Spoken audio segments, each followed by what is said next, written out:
there it is. What up? Welcome everybody. Chillin'. We're back. How does it look? How do we sound? That's, I think, the sound is what we're looking for right now. Do we sound better? Do we sound better? How do we sound? Any better? Any better? Check. No, I think we're good. Check. Is mine working? Mine's not working. So I sound good. Yeah, because like... This one's not working. Well, maybe you have a... I think I need to add 2 of them. Kyle's good. I sound really quiet this time.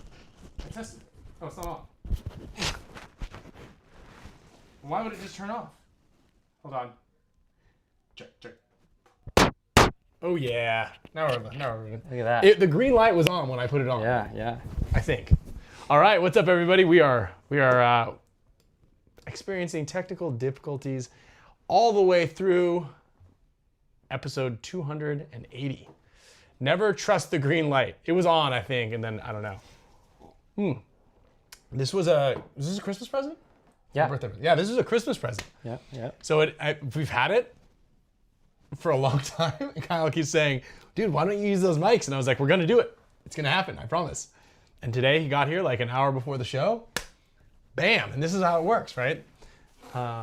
Look at that. This beverage actually, even though, shout out to Island Designs making a custom Dynasty cup. This is actually yerba mate. Let me see. It's got a little Dynasty laser engraved in there. Yeah, he hooked it up with the Japanese whiskey and this. The whiskey didn't make it very long, but cheers to the glasses. This is just yerba mate. Been up for, it's been like a long day, but I've been up since pretty early. Yeah. It's kids, guys. So we've got a lot of stuff to cover, so we're gonna kind of get right into it here. We've got the guys from PB Fit coming in. We're gonna talk about practice. We gotta catch you up on how practice went this weekend. We played Hardpoint. For those of you guys who watched, it was really cool. We're gonna have Johnny and Verbal and the MVP of the Hardpoint event. We're gonna talk a little bit about, if you guys are a field owner, make sure you get a notepad out. If you guys are, oh wow. I completely forgot about those. We're cooking. Yeah. We forgot about something. If you know a field owner that should be watching this show because they might benefit from this, I think that there's a lot here. And I just got back from Core Day and I talked to Johnny or JD this weekend, and I was like, you guys talked about the glow ball, or sorry, the cosmic paintball and the lighting, but I feel like there are a lot of things that the guys at PB Fit do that could benefit everybody that owns a paintball field. So we've talked about it before on the show, but I'm gonna bring that back up. And then we've got Tom Cole coming on to anchor the back half of the show and talk a little bit about what we have cooking here in a couple of weeks. So lots of really exciting stuff. The layout comes up next week. I'm gonna write this down. This is my take notes right here. Is reminder, show date next week. Do we want to push the date to incorporate the layout? This is the first one. We could do a Wednesday show. Maybe we'll do a little. So. Yeah, put a little poll up right there. Oh, I don't think I can do that. No, you gotta click this little. I don't know. Well, no. I think only you can do that. No way. Do you not have this little yeah, I can start a poll. What? Look at that. Little plus. No, you don't. What? No. What? Next week's. Also want to take time really quickly to thank all of our sponsors. We got the Gen X Global. Did you guys see the social media post we made on Instagram? Well, first of all, Doc, you're crushing it on our social media. Last week's show was very special. It was very good. I think it inspired a lot of people. A lot of people became fans of Mr. Ryan out there in Canada, locking in, mask on, lock in. That was tight. It was good. Content too since then too has been juicing up, dude. Yeah. But stayed on it. Yeah, but Doc has been crushing it with the social media, and he posted the glow in the dark pod episode. Did you see that? Literally looked like we were holding like handling plutonium. I'm surprised we didn't get a call from like DHS or something like that. I did see that. Yeah. like look at this thing and like holding giant plutonium rods. Yeah. I've been really itchy and red ever since then. No, but big shout out to Gen X Global for all of that. Just doing cool things. We've got a couple of their what are these things? The Valentine's Day pods. We had extra Valentine's Day cards. I only have 2 people to give Valentine's Day pods to. So hold on to these things for a special one you love next year, or just eat the chocolate and use the pod at practice.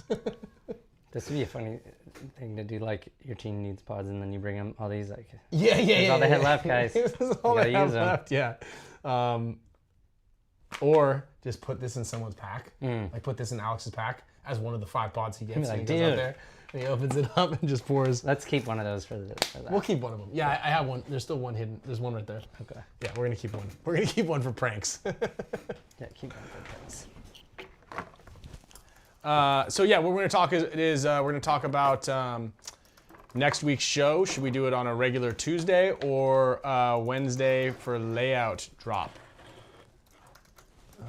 So I'm gonna go ahead and boom, start the poll going on right now. Then we've got big thanks to Junior and Gina from BFPGear.com and question of the day. They're gonna sponsor that, so we got their question lined up here for both Tom Cole and for the PB Fit guys. So we got questions for both of you guys.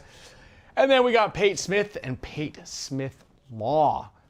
Now that we have the Spick and Span Show bunker, I feel like Pate Smith and his move of the event, we should do like a secondary award for like whoever played that bunker the best or whoever played it the worst.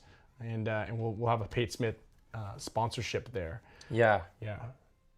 Great dude. Guys, if you have any legal woes or troubles, especially in the insurance claims department, give Pate Smith from Pate Smith Law a call. He can help navigate the intricacies of all claims, and he's the good guy fighting against the big bad insurance companies that are trying to stiff you on your insurance claims. So give Pate Smith a call. Plus, it's always good just to hit him up and just be like, hey, can I say that you're my lawyer? So that way I can tell people at the next family outing that I've got a lawyer. It's always a good one to have in your back pocket. You get in trouble, call your lawyer. Just straight up. Yeah, don't get in trouble, actually. First thing, don't get in trouble. A blooper for our bunker. Like if someone, that. or if like someone gets ripped in that one. Best like, bunkering. If you're gonna bunker somebody, this is all work in progress, but we'll announce it before the event. If you're gonna bunker somebody, whoever bunkers somebody the best or the worst out of that position, they get an award. Or if anybody falls down from getting bunkered, yeah, you don't get an award, but you get some mention. Oh man, best Monday at the bunker, exactly, something like that. Yeah, so we're gonna have Tom Cole on. We're gonna have the guys from PB Fit on today. If you guys have any questions, as always, please like, comment, share, and ask any questions in there, and we'll go ahead and write them down and get them going here. So I'm gonna get the pop-up chat going. I'm gonna text Johnny. Do you want to? Oh, I gotta start this thing, huh? Start this up here, and you know, I also want to note, like how the week went. You know, because I did the show from Meter's house. Shout out to Meter's house and how really like. He's got that nice little studio version there. He's got his, oh, yep, I gotta do this. Oops, let me readjust, boom. So every time that you turn the camera on when you launch Zoom, this thing, yeah, like, it adjusts here. Remember we had like a media guy for like 2 shows? Yeah. Like, I don't know if he's gonna do this full time. No. I mean, well, we also were like, hey, I think it's just a lot going on. Yeah, it's just like it's a lot for you to have to say. We don't want to make him sit through the show every single week. Sometimes you got dinner, it's East Coast and stuff like that. So a lot of things going on there. But we appreciate everybody's help and support. And as we did note, and Kyle and I were talking about it, we're gonna work on this. This is all still a work in progress. Like I said, you can't hear any pitter patter outside because I just spent a fortune creating a playroom downstairs. It wasn't a fortune, but I just spent money so that way the kids won't be upstairs in running around smashing things. The boys are in full smash mode. But I think things are looking a little cleaner, right? Yeah. It's looking a little cleaner. I do like the idea of being able to display stuff in the background. I like your idea of those like those little accordion Asian like bamboo folding little things that we can kind of like just block out. Because that's the big thing, right? There's a big window right here. and there's a window here and a window here. So as much as I did like Meter's setup with like that room is some sort of polyhedron, multi-side, angled weird kind of room. It's not a big square. So his desk and everything kind of fits in this corner, and then like the depth of field behind you is really nice. So yeah, it was, but it's a strange shape. What's funny is that jersey looks completely different than, but just the colorway. Yeah, it looks really dark. Wait, that colorway looks cool on the screen. The black and I feel like this that looks, blue. Yeah, that looks better than it does here. Yeah. There you go. Yeah, that's a cool blue. We'll just have to screenshot Royal. that and say that. Well, it's also nice how it's dark at the top. Well, big thanks to Uncle Trump and what he's doing right now, because our jerseys for the event, and your first Dynasty jersey in 9 years, is sitting in the Dubai airport, which is closed right now. So pretty much with the Strait of Hormuz and all that stuff shut down, and all the Middle East problems that are going on right now, a lot of stuff that ships that direction. So if you're going by boat, well, that takes a long time, and that goes east. But if you're going by airplane, they fly it through Dubai usually, and that is not happening right now. Yeah. So our Dynasty jerseys and a handful of other things. We need to start locking that door, I think. You can, the studio audience can sit in that chair back there. So I'm gonna go ahead and jump on over here. We're gonna get the NECTR projector rocking and rolling here, and we're gonna admit our guests. We're gonna get our guests straight in here right now. We got Brandon, Verbal, and J Money. What up, guys? One second here. Boom. Let me get you guys all situated, because you guys stacked right now. Look at that. All right. Johnny, will you turn your camera sideways? Johnny? Johnny.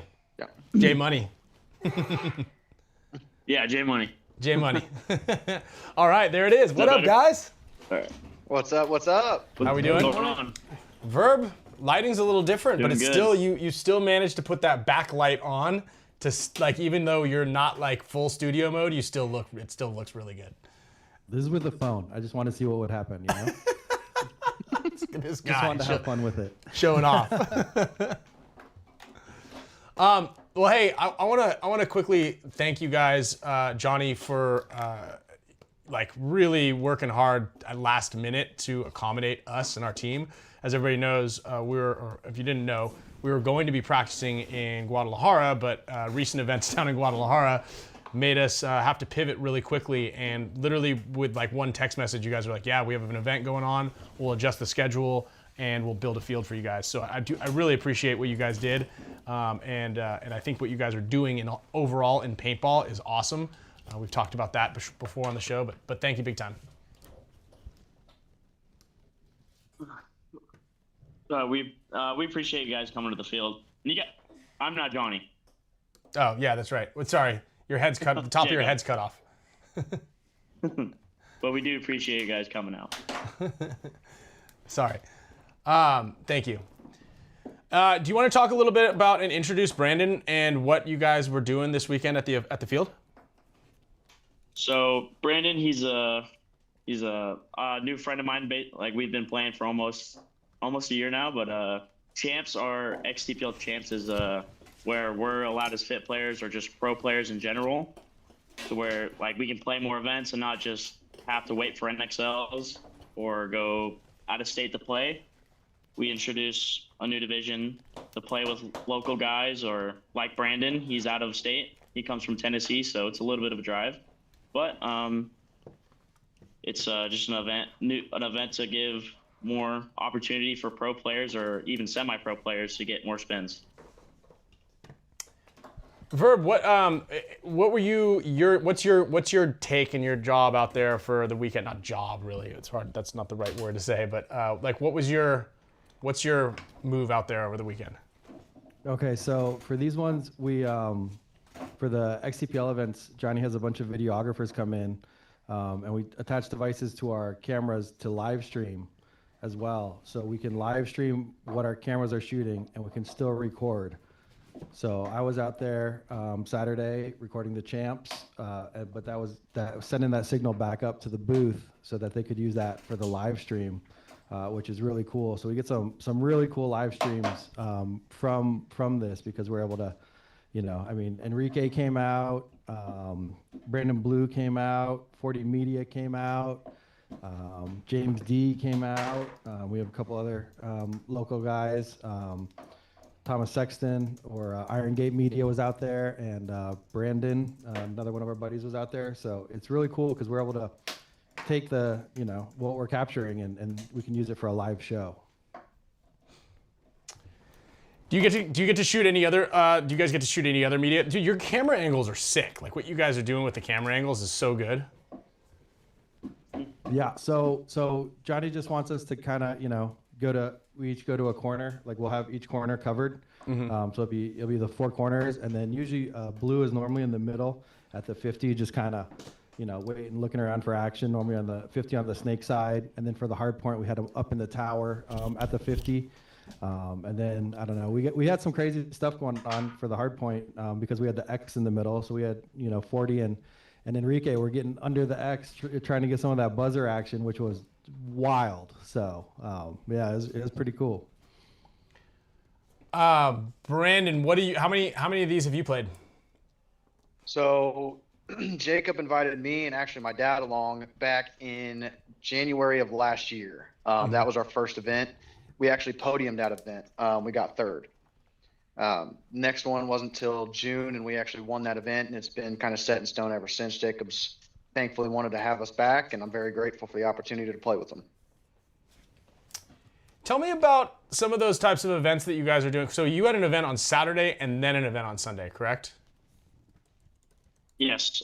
So Saturday is just the XCPL Champs and Challengers divisions, and I put in 2 lines, one for my champs with Brandon, and I have it's really like a beginner X-ball, D5, D4 guys, and it's really just people who don't have an X-ball win that can try and get their first one without I would say playing against more people that have more experience.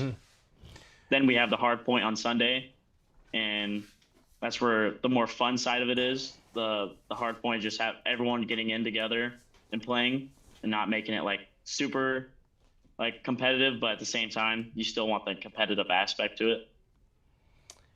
So will you give a little bit of, because not everybody was able to watch the hard point, and so it kind of might be not like, I didn't even know what the hell I was doing, and I was learning as I was playing, Can you give just a quick rundown, and then I'll share a little bit from my experience of that? So, I mean, to explain it, like if anyone's played games like Black Ops 2, like the Black Ops series, it's really like that kind of hardpoint style where teams are fighting for the most time on the objective, if that makes sense. And the buzzers are there, like just so we can really make sure we're keeping track of the time and making sure it's they're actually hitting it and not like a dirty hang or anything. But it's just we're just going at it, and whoever hits the buzzer first starts their time. And you're not trying to defend your own buzzer, you're trying to defend the opposing team's buzzer the entire time. And it's just everyone going crazy trying to hit the buzzer the entire time. So honestly, I mean, that's the simple way to explain it, is just whoever holds the most time in the objective wins that match. And it's not just based off of winning on one side to end the game. You're trying to just hold them off from ever hitting the buzzer and keeping them from spawning. That's why we have the timeouts, so people can't just get spawn trapped the entire time. Yeah, I mean, I'm glad we got Trent on the team, because we had no clue what the hell we were doing out there. It definitely gives a different look at the game. Like, it's not all like strategy. You really need a lot of speed and just people who aren't scared to go hit the buzzer. That one's a big one too. So it was funny. I was like, what are the rules here? And we had Matt the gym rat on our team. And he's like, it's like the whatever video game you were just mentioning. He's like, it's like that video game. It's kind of the thing here, and do this. And I go, let's pretend like I don't like. Can you explain it for somebody who doesn't play video games? And he's like, you just run to the buzzer and just hit it as many times as you can. And so in the beginning, I kept doing that. And then I realized that like because we were mixing, it was like the pros and the Joes, right? And if all the pro guys kept running for the buzzer every time, then it would just, our team would be all the secondary bodies, you know, the Joes, right? Who've all played and they have experience, but they don't have the experience if you're playing against a pro. So you need to like really, the strategy in it is making sure that you have bodies locked in. Like Elliot Weaver just sat in that snake tube pretty much the whole day and was just shooting across the field. And then you need to make sure that you have like good bodies in those positions, and then you need to use the extra bodies as like the cannon fodder just to constantly go hit the buzzer. Because if you just have us running for it, even though Mikey, I think Mikey had what, like 12 touches or something like that, or 13 touches. Oh yeah, every time he spawned in, he was just running straight at the buzzer. Which is funny because he said he wasn't going to hit it all day, and then he ended up, I don't know, he just wanted to win, so he said, "No, I'm going to go hit that thing." So, like honestly, you get shot less running for the buzzer than anything. Everyone's like, "Oh, you're just going to get blasted running for it." Every time I ran to hit it, I've probably gotten shot maybe twice.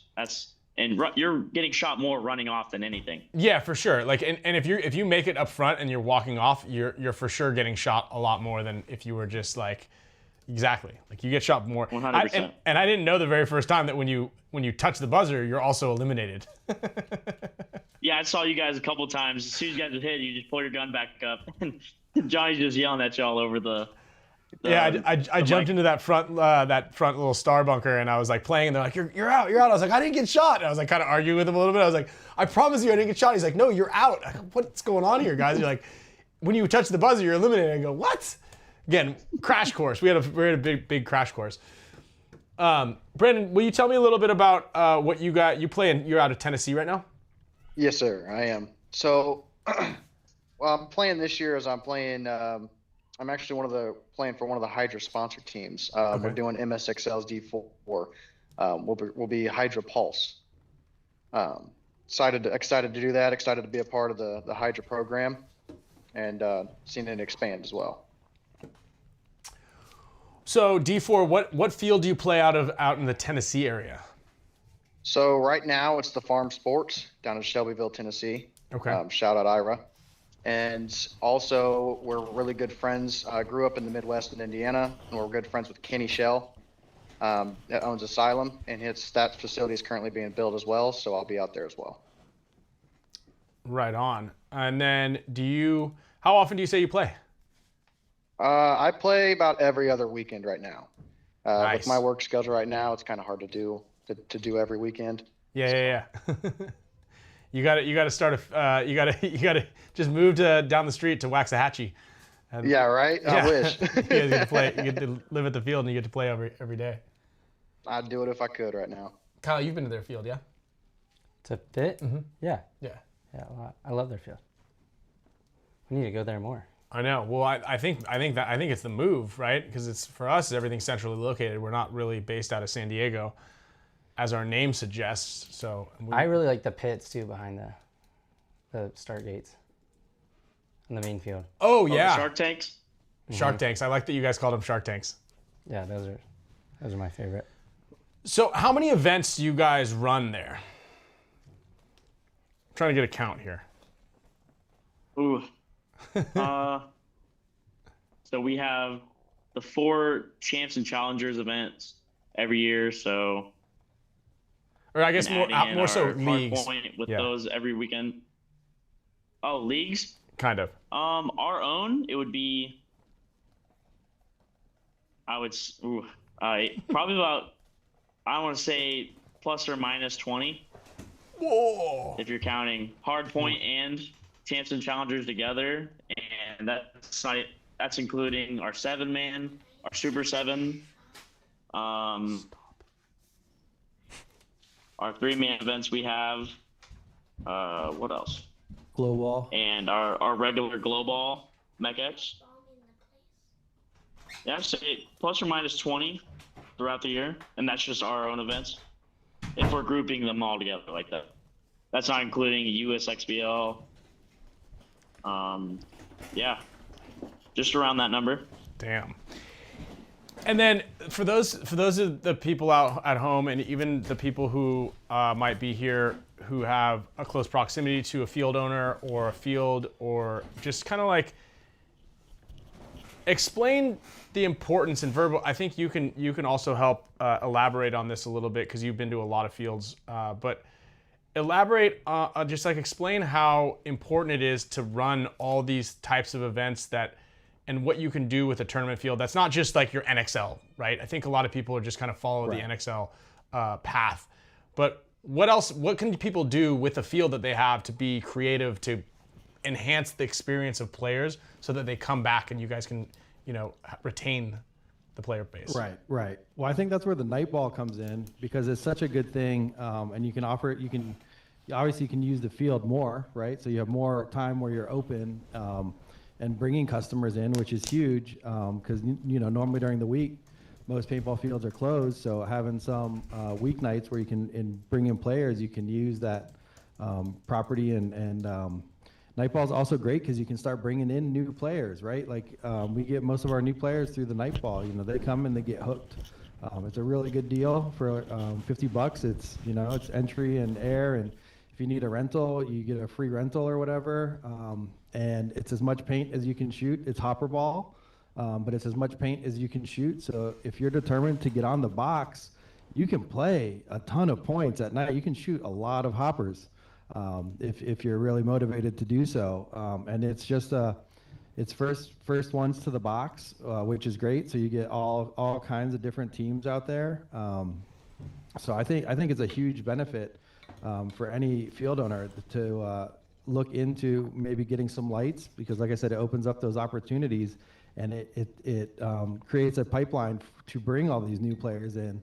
And then what we go from there is having these events where you don't need to be on a team. You can sign up individually, and then you'll be placed on a team. So like with Hardpoint, you get all kinds of different people together for a team, because you need a pretty big team for the Hardpoint, because it's pretty cardio intensive, as you learned. You're out there running around a lot. And then the 7-man, you don't need to have a team either. You can sign up for those, and Glow Ball. And Glow Ball is just a totally different vibe, we've learned, than the regular players. Like it attracts its own set of players, which is different from your usual player base. But that's awesome, because they come play that, and then they get hooked, and then they want to play tournaments. They start signing up for 3-mans and stuff like that. So it's all about bringing them in and kind of establishing the pipeline, and offering, so once you come out to the night ball, you're like, okay, this is great. I would like to try a tournament. And then so you can try one of these kind of fun tournaments without, finding a whole bunch of people. And then in playing these, and you find your people, you find your tribe, the people that you want to play with on a team and stuff like that. So I think it's just absolutely critical to bring in new players to the sport. So. Jake, do you have anything to add to that? Like Brian said, the night ball, it's honestly a great first impression for those newer players, or just those bodies that want to experience it. And the first impression is everything. So you have to give the players such a welcoming experience to really ease them into something. Like after they play a couple hopper ball points, it's coming out to a weekend and getting actual spins with pods and more experienced players. But I think honestly, it's fields being more welcoming like that, and being okay with actually like leading them through it, and not just like, here's your paint, here's your entry, and that's it. Like it's kind of just thrown out there, but you have to be more like assertive to want to show that player the ropes and explain to them how everything works. And that's what we try to instill in the night ball, is to show those people who don't know what's happening to actually feel like welcomed and like part of the family that we're trying to create.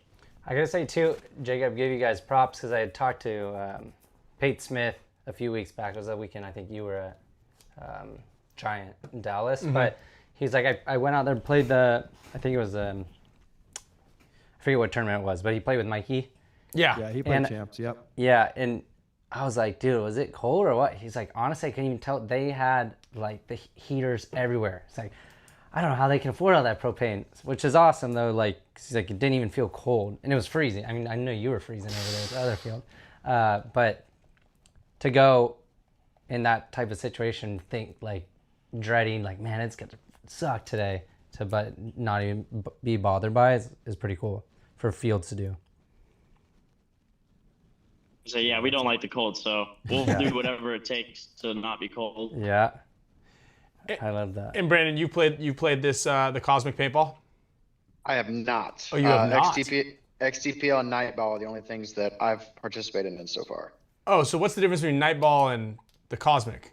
Well, Nightball's just with the lights. Oh, Nightball is white lights. The Cosmic is we do actually the Hardpoint, but with the night lights. oh, And it's, okay. It's going to be on like a Saturday night, just so we can play super late and people still have their Sunday. Oh, And I for think- some reason I thought you were playing the glow, hardball under the glow lights. Right, right. So this year we actually scheduled the Cosmics with the full moon to have a little more kind of ambient light because it's hard. I mean, it's dark out there. Yeah. So yeah, that adds a whole different aspect to it. But yeah, hopefully the full moons will help out. What about Okay. for Blood Moon? Man, Isn't that what's going on? I tried. I set my alarm and I woke up at 5:30 today, and I had all my camera gear. I had my huge lens set up to ready to go take a photo of this thing, and it was really cloudy, and I was so sad. I was like, no. I didn't even get to see it. I was like, but the clouds were like blowing by real fast. I was like, maybe I'll get a chance, and I was waiting. I waited like 20 minutes. I was like, all right, I'm going back to bed. I have a funny similar story. This is a tangent here, but I was really excited to see the Northern Lights one time, and Oliver and I were camping and like driving through Iceland, and it was like frigid cold. But the thing that we checked all the reports, and it was like 3 a.m. This is the time. It is on, and so we wake up and we opened the back of our little camper van thing, and it was so cold outside. We just kind of peeked our head out and go, you know what? We're good. Closed the doors and went back to sleep. Hey, let me ask you this, because you guys have so many things, and I think it's so cool that you guys do the play, like the pros play with the guys, like you guys throw dudes in, like your team is so active at the field. I think that's like tremendous. That's one thing that I think a lot of other fields aren't going to be able to emulate by any means, and I think that there's like absolute lightning there from a marketing standpoint, from a player standpoint, and I think you guys have that like absolutely locked down. But I want to talk about this because this is what Junior brought up for BFP Gear's question of the day, is how important is the virality of this Cosmic Paintball? I think Verb and you guys, Jacob, correct me if I'm wrong, but I think you guys kind of like pretty much invented that lighting system with the Cosmic Paintballs. And Verb, you were one of the first people, if not the first, to film that stuff really well. And like, it is a completely different look. And I think that hooks people in a different way, because I've seen some marketing stats over the last week that show marketing using that type of footage is like a 3x return from standard paintball marketing to get people to come in. So you explain, like, because you're a master wizard at viral videos, and you know all the ins and outs and what day to post and what minute to post. But I think you've been crushing it with those. So kind of explain a little bit about that. So yeah, it just, there's something like visceral about it. Like you look at that and you're like, oh my gosh, this is cool. This is Star Wars, as Star Wars as you can get. So it just looks so different than anything else, and it just makes you stop. Like if you're scrolling, you're like, oh my God, what is this? Like this is crazy looking. And then you think, oh, maybe can I go do this? And you look to where you can go. And I think that's important too, is to make sure you have it placed well, so you know that this is the area, or this is where, like, I want people to know when I post it that you can go play this in this location. So it's a very important thing, but You know what's kind of crazy about it is that cell phones are kind of working out to get some of the best footage, because with the regular camera, it's so hard. But you can just pick up your phone and just record a little bit, and then you just see these lasers going. So you just want to, just grab some footage, just grab your phone and get some cool stuff of it to put it out there. Yeah, I mean, it's been such a hit, from everybody I see, because again, like you mentioned, that visceral reaction of just, it recreates the first time you see the paintball splat, right? Jacob, when people are people apprehensive or scared? Like, you mentioned kind of, because you guys only do the tournament side, right? So you get people playing for their first time. How do you, and I feel like it's kind of intimidating from what I've heard from people playing for their first time, like the paint hitting the bunkers and just like the loud noises. So what do you do to kind of help people, coach them through that? So I think what we've done with the Hardpoint and just our MECX tournaments, it's putting the newer players against other newer players. So they would, like, their first spin wouldn't be against, like, let's say Colt or Chavez, and they're just getting their stuff just rammed through. I don't know how to expect it if I first came out and Chavi just put one ball in my face and like, oh, that's the experience. I think you hit it though, the mech. That's the important part. Yes, right there. It's a little cheaper, and you can run around a little bit more, running through lanes in a mech tournament. So it's a little bit more slower pace, so they can actually catch the ground running and actually have a good time instead of like running through a lane of 10 balls per second and just getting absolutely blasted in the glow paint. Yeah. And then obviously like that nighttime cosmic stuff is like with the glowing jerseys that you guys do. I think those are great too. I mean, I feel like a lot of people have tried a bunch of different things, but mixing them in. But you absolutely need to have something visible on like the front, like this area of your body. Right. Yes. So we got hopper covers now too. Yeah. Like even when they play Nightball, the guys put the hopper covers on just so you can see that, because when the black hopper comes out and it's the black netting behind, they're like totally invisible. So the hopper covers had made a real big difference. Yeah, for sure. Brandon, tell me about what you have. What's your plans here? What are your plans kind of as far, how old are you first? I am 27. 27. What are your plans? What are your goals? Are you going to try to play some NXL events? I would like to. So right now I am grateful and fortunate enough to be able to play with my father. Nice. He's still playing. And I'm going to play with him as much as I can. And then once he gets to the point where he wants to kind of pass the torch on, I guess you could say, I'm going to step into the more NXL 5-man side of things. Again, I'm good friends with the Asylum guys. So I'd probably try to jump in with them somewhere on one of their lines. They got a semi-pro through D5 lines. So. Awesome. And you said you just started playing. You've been playing for a year, 2 years? With the XTPLs, yes. Okay, XTPLs, yeah. Yeah, my first ever tournament was World Cup D4 or 5 in 2013, I believe. Oh, wow. Okay. And then besides that, it's all been local things, local small tournaments. My first real full season was 2022 MSXL D3. Okay. Cool. How old's your dad, by the way? I just got to figure this out. That's how much time I got. He turns 50 in 2 weeks. Okay. So. Okay. So I still got some time. He's still got some spunk left in him. That's good to know.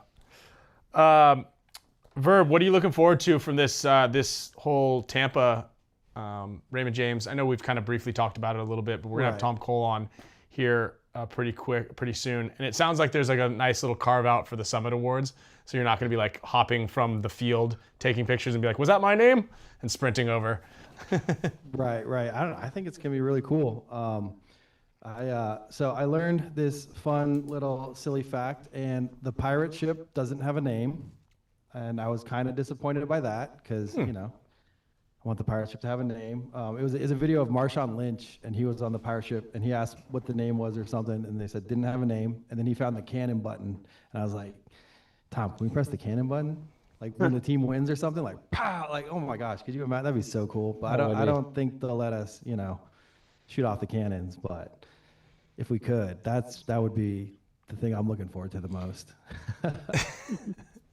Well, the event, you know, we just need to film it and make it look good. If we fire off the cannons and we don't get invited back, you know, what's the cost benefit analysis there? Like for you, that was like a pretty cool experience. For the league, yeah still looked good, right? Yeah, just let us know when it's gonna, you know, play them off. Like, because I don't know. I think it was just like some kind of like, It's got to be a button. like fog thing that came out. It wasn't like, you know, like an actual powder thing or something like that. Obviously, but I don't know. I think it's gonna look really cool. I can't wait to see the setup and what it actually looks like. So I'm praying for a super nice layout. Something that's ripping. So we'll see what they come up with. But I think aesthetically, it should be pretty awesome. Verb, did they let you get in there kind of early to map out maybe spots you might want to take videos from? No, I don't think so. I mean, maybe if I showed up and just said, "Hey, let me see what we got going on." But I did send Tom some suggestions for just to make sure that we can capture it the best and hopefully get, you know, the crowd in the background, maybe some of the ship, just depending on you know what we have out there. So He's actually coming on next, so we can ask him. Yeah, Put him on I the sent over spot. my ideas. What do you guys, the three of you, all feel about that new X bunker or starfish or whatever you call it? Oh, it's fun. Oh, you like it? It's really fun. Oh yeah. Yeah, it's a blast. Wow. I mean, So- especially when you get to jump over and dunk on someone. That's the best feeling in the world. I didn't like it at first when I first saw it, but before when we just saw the pictures, when I didn't see it in person, and then when I saw it in person, I was like, okay, this is pretty great because it's much smaller. It's not as tall as like one of the wedges, so that just because then I can still shoot over the top of that thing, and it doesn't block out like a whole area, and I think it's entertaining. Like you said, you can dunk people over it. Yeah, it's I've gonna be seen wild when plenty people come of up at the same people. time. They come up over top at the same time. Yeah. I've seen plenty of people run past someone that's just, you know, hiding in there. You got to look back and, oh my gosh, there's someone there. So I think it's going to have some crazy plays at it, especially once we see some pro play on it. I think it's going to be a pretty entertaining bunker. What do you think of it? I mean, I think it's okay when it's on the sidelines. In the middle, though, it seems like when it's out in no man's land, I feel like it can be difficult to play, but it's kind of like limited on where it needs to be. Back center. But I don't know. Yeah, like I feel like it's just like an ambiguous place and like, you know, 40, 50 yard line. Like it's kind of difficult to play out of, but I don't know. I don't like how it when it's like slightly overinflated because it's going to play really, really different, right? It's similar to how the W was, where if you have the 5 p.m. game, I could stand over the top of it and shoot down on everybody. But when you're playing middle of the day, you can't. Whereas that thing, like, if it's underinflated, you can see the top of someone's head. So like the bunker changes significantly based on how much air is in there, and more so than any of the other bunkers, I would say. You know, like I know the big bricks, they'll flare up on the bottom so you can get your feet shot, which is super annoying because it definitely changes how you can like hold a lane or fight out of it. And then, but this one, you could literally shoot underneath it if it inflates so much. Right. Oh my gosh. Okay. Yeah. Yeah, that's huge. You just have to sit there for a while and take all those hits and not get up. Just don't move. I just gotta put paws under there. Yeah, you gotta stop. Yeah, you don't have a lot of them though. Right. Yeah, you don't have enough to Just be rubbing in like all your legs on the bottom. How are you guys adapting to the 5 pods? Honestly, it's I actually like the 5 pod rule because I think it's going to allow for more of a dynamic play style for every team. It's just going to change just a little bit more. And I think we're getting rid of more of the middle game and just pushing more of the closing of the every point. Mm-hmm. Yeah, that's a good point, right? You're kind of focusing on that, making things happen. I kind of like that. You know, I feel like we're getting into this. We've been really slowly kind of like moving into this whole. I wouldn't even call it an evolution of how the players play. It was just kind of sit there and just kind of like hold your lane and play really slow. And while yes, that is a way to win, you know, and albeit that's kind of like how you got to get by sometimes. It kind of takes that fun element out of the game, right? I agree. It's kind of max defense. And it's not even just max defense, it's also just don't make a mistake. And that's actually what I love about Hardpoint and why I think it's so important for players to play this is because it gets people out of their comfort zone, right? We've talked about it a million times on the show is like a lot of teams, will go out and practice and you really only get like 7 to 10 points. Like divisional teams, especially out here in Southern California where some fields only have 1 field or 2 fields. Like if your local field only has like 1 setup and there's 8 teams there, you're getting like 7 to 10 points. And at that point, if you're only playing 1 day for that practice, you don't have a whole lot of time to mess around. Like you can't afford to make a mistake. So people are even like hyper sensitive to that. And then you also have these coaches nowadays who are like, you know, everybody's got to stick up their ass and they're like, you make another mistake, you're out. Like, so people are not rewarded for taking chances and taking risks, right? Yep. And so no mistake paintball is like kind of ruining a lot of the game, and it's also stunts a lot of progression. But this Hardpoint thing was excellent. You know, it's like, dude, just go out there, rip, do whatever you can, try to take someone with you, try to get the buzzer, whatever it is. But they come back and you're gonna be able to play like what do you get 20 reps out of there? More? Like, I can't even count how many times I was on the field. Yeah, it was sick. So Plus, you have the sideline coaching as well. Yeah. To help like push those players to actually go and hit the buzzer, or just go and stick a guy like you're saying. Well, it's cool too because Johnny will kind of let you know, like, oh, you guys need to take a timeout. Like he, up in the booth with the microphone, he's just, yelling, going crazy, and but he's trying to make it entertaining too, right? He'll be like, oh, this guy's at the 50, go bunker him, like, but it's also, strategic for your team. You actually want to do that.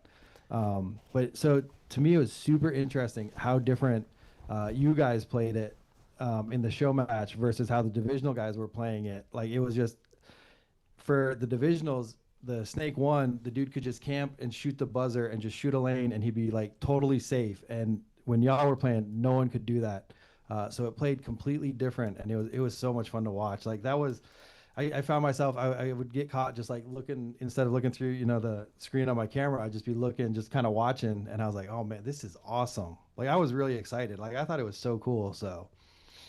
Oh, so the matches played differently. Totally different. Oh, cool. Totally different. Yeah, because you guys were more fearless to hit the buzzer too. Like on the divisional side, sometimes you get people that they really like just playing the objective, so they'll go out there without their gun, and then they'll just get ready to hit the buzzer. So sometimes that guy will stand there without their gun, and then they'll let players go out until you need to hit until you lose the buzzer and you need to hit it, and then that person without the gun will go out there and just run out, hit it real quick, and then go back to the back of the line. So.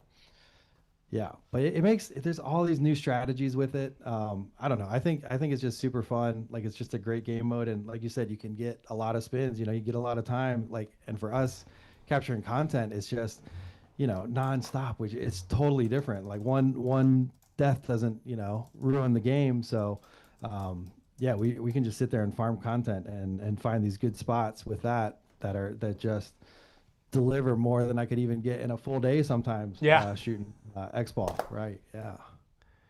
Yeah. So everybody, if you haven't had a chance, Jacob, you want to give a plug to the YouTube channel, where they can find it, and kind of give them like an idea of what you guys have cooking for the rest of the season. It's going to be Paintball Fit on YouTube, and we streamed the Hardpoint, the XCPL Champs and Challengers. It'll all be on there. Even some of the past events we've streamed will be on there, and also the Fit Life, of course. So you can watch it there, and we always update it on Instagram and Facebook. Hell yeah. Kyle's checking it out right now. Yeah, it was cool. It was really fun. It was like, I feel like if we come out and practice you guys for an event, we should definitely do that again, just for fun. It was really cool. So yeah, man. Hey, Brandon, congrats on your success up there. Verb, always a pleasure to have you on here. Jacob, thank you very much. Sorry for the confusion earlier. Your head was cut off on my screen. All I saw was a torso and said J Money. So I was like, all right, well, I've been talking to Johnny all day. I couldn't see. Thank you guys. I can only see the top Thank two you so guys. much. Hey, you J guys. Money, move to the side a little bit. What's going on out there? Is that sunset nice out there? What's going on? Yeah. Look at that. Look at that Texas Always sunset. a great sunset outfit. Oh, There it is, dude. that's what I'm talking about. Wild West right there, Nice. boys. That's it. Thank you guys. You That's guys have a great. good night. Of course. Hell yeah. Thank you. Thank you. Thank you guys. It was Thanks. an honor. All right. There you guys. See you in a Appreciate couple you. weeks, Verb. Where is the lead? Oh, there. I got you.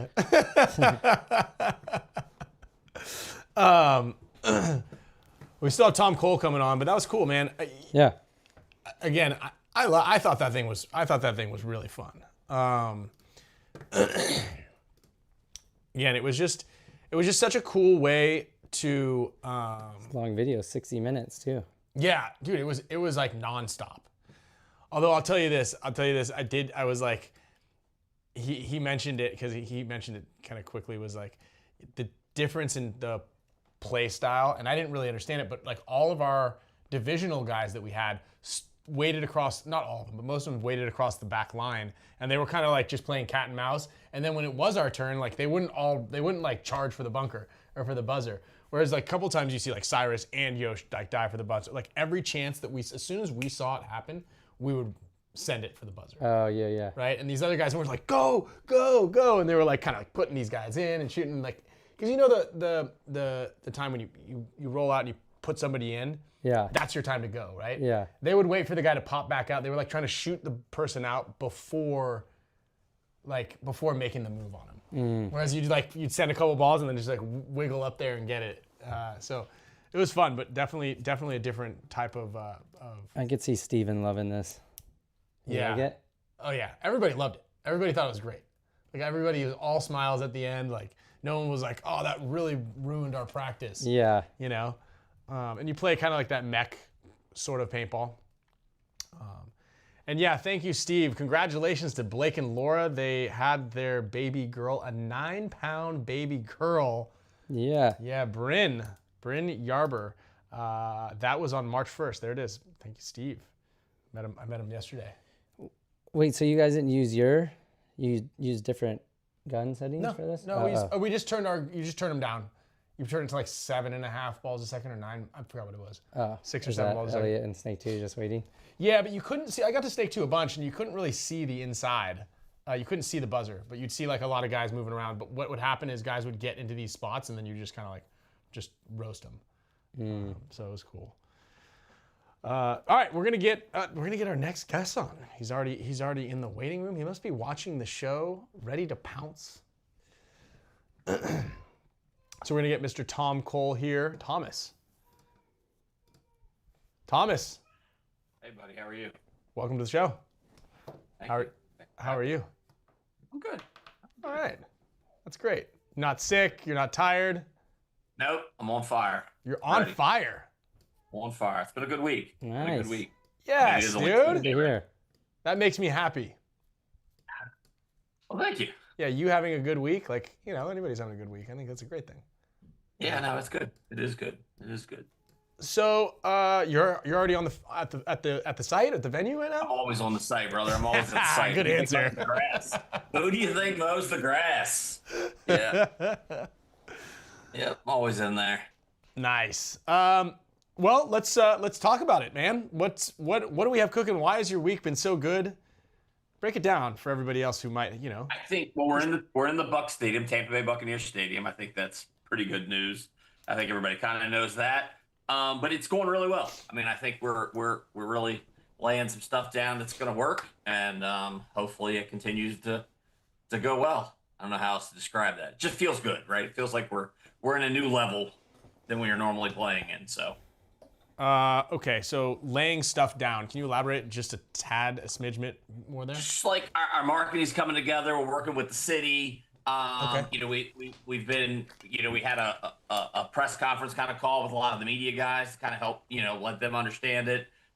Everybody that I talk to seems excited about it. I think we have over 600 people who signed up for tickets, which is a pretty good number this far out. So I just feel good. I feel good about it. Okay, and we're looking to get we need 3,000 people, right? The goal is 3,000. Yes. Okay. So everybody, make sure. If you're watching this, make sure you sign up to get a free ticket. Well, we need you to show up too, right? We need you to show up. Yes. Yeah. Yes, for sure. It helps us to have the tickets in advance, just because we are, you know, we got to predict the stuff for the stadium authority on like how many people are going to be in the stadium, how many security guards they need, how much food, how much beer, all that kind of stuff to bring. So the more people that sign up, the better off we are knowing in advance. Okay.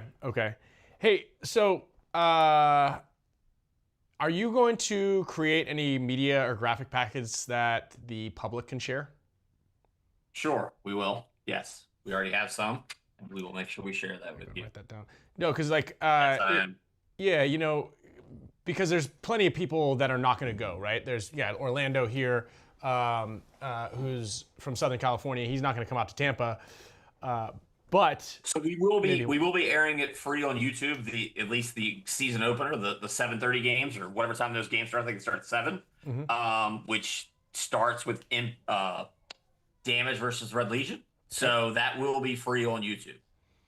Okay, and what about the 3-on-3 and the WNXL? 3-on-3 will still be on Go Sports. Okay. What I meant more is not how they can watch it, but how they can help to promote it, right? So we're all one big happy family here. So if someone wants to hey, you know, to all my friends out in Florida, go and do this, to post it to they can post it to their stories. Yep. Yeah, we can make that great. But I believe they can also just share our stuff, right? They can, but you know, we want to make it as easy for people as they want. Maybe they can put their own, you know, their own spin on it. Yeah, I can throw it into Canva. I can put my face on there. Come watch me. Come watch my friends. Come watch paintball. It's like I'm doing it, you know. I just reserved my ticket. There we go. Kyle just there you go. Thank you, sir. Because I looked up Mr. Greenspan and he had not. I didn't even know that was a thing that I needed to do, and I figured because I was going to be standing on the grass probably. Yep. Still want you to get a ticket, buddy. I'll get a ticket. Can you reserve me a ticket? Yeah. Thanks. Yeah. Kyle's got me. Thank you, Kyle. So all teams should also reserve a ticket. Everybody should get a ticket. Yes, everybody's gonna, because we won't be security, right? So you're gonna need a ticket to get in, and then we will handle once you're inside, then we'll handle splitting you off as a player. But just to make our lives easier, we don't want this to be the don't you know who I am situation, or I'm Dynasty and I'm playing in 3 seconds. Not that you guys ever do that, but I got to get in there. Yeah, are we gonna have badges, or how does that work? Sign up my free ticket. You're going to have a ticket on your phone. You'll just scan it to go in. There's security guards get through that. And then you'll have your player badge that will put you in the player area. I see. Okay, got it. So everybody will kind of be siphoned down, so we can roll in there with our gear bags. So everybody's going to go through the same entrance. We got to go through metal detectors. It's like a regular stadium type entrance. So I'm going to go through a metal detector with my gear bag. We have a special guy that's going to be there to meet the players. I can see a bottleneck there. Unzipping, searching. Just don't bring any contraband. It will be fine. Well, I'm bringing in 2 items that look like guns. Very simple. We're working with them hand in hand to make sure that they know exactly. They know everything. Yep. Okay. Yep. When do they, Tom? I was gonna ask you. When do they let you guys start to go set up? Are you is it more constrictive than usually when you set up an event? You have to work fast. Significantly more restrictive than normal. And I don't know the exact date off the top of my head that we're allowed in there, but yes, it's definitely more restrictive. It's also, there's a concert going on the weekend before, I believe, right? So that's one of the challenges, right? So Monday or Monday, Tuesday. Yep. I guess it's not as bad if it's just one field being set up versus. Correct. Yeah. But we're still setting up the other one, so it's one extra field that we're setting. Right.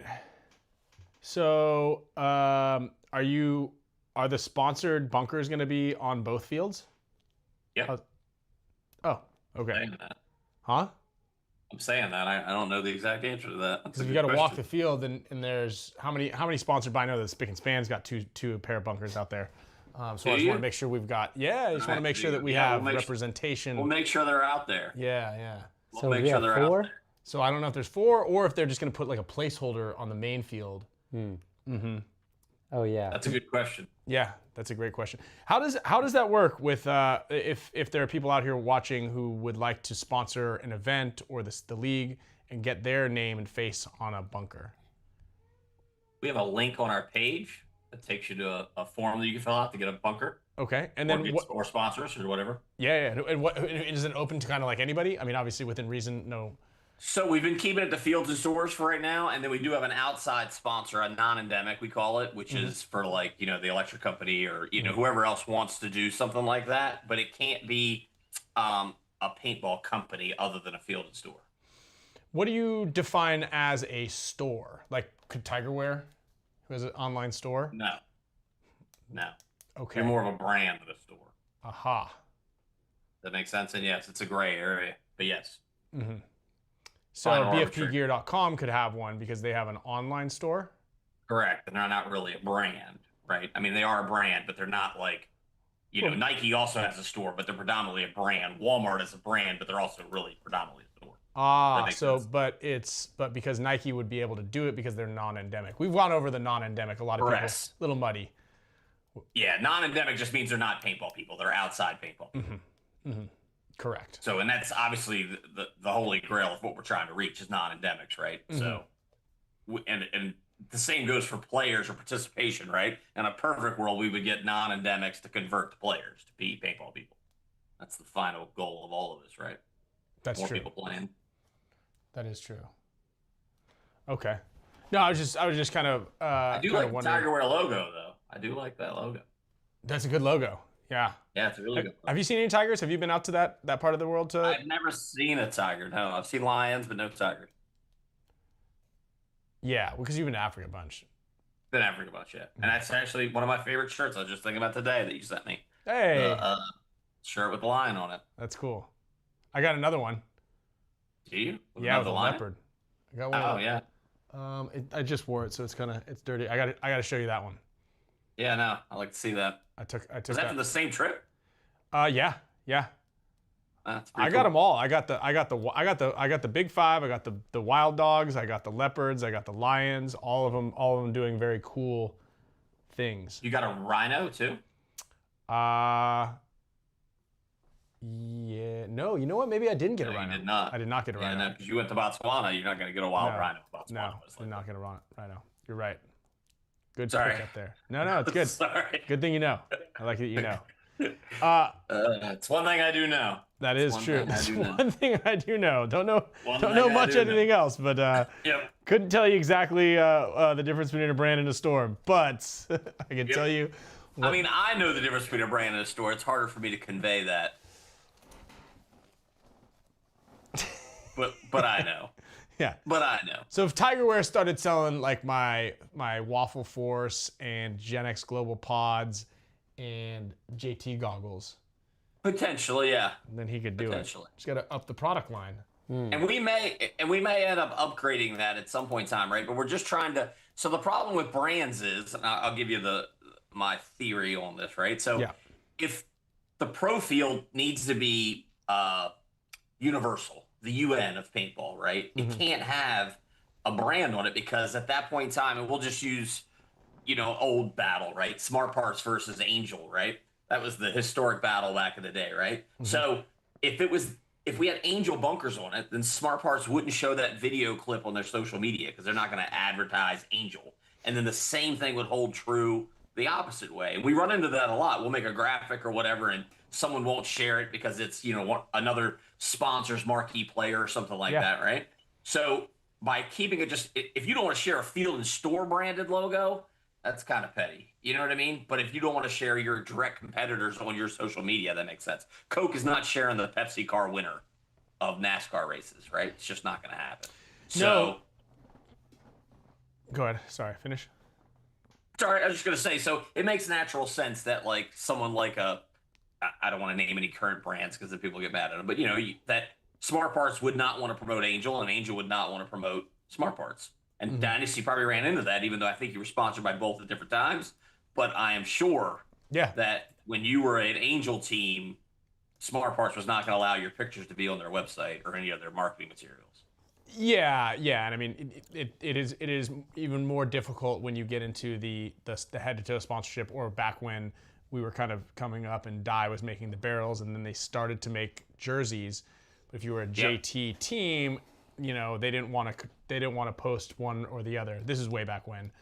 Yeah, but it's gotten more challenging with social media, right? Because now everything's like very blended, right? So like you could put up a graphic and other people can share it, which is what you obviously want to do.